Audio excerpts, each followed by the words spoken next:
أعوذ بالله من الشيطان الرجيم. بسم الله الرحمن الرحیم. بخاری شریف کی 23ویں حدیث اور کتاب الایمان کی 16ویں حدیث ہے.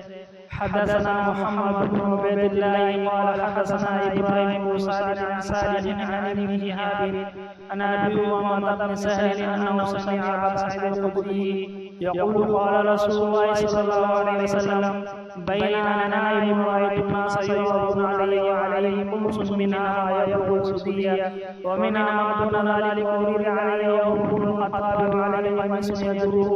قالوا وما أولت ذلك يا رسول الله؟ قال الدين. فأبو سعيد الخدري رضي الله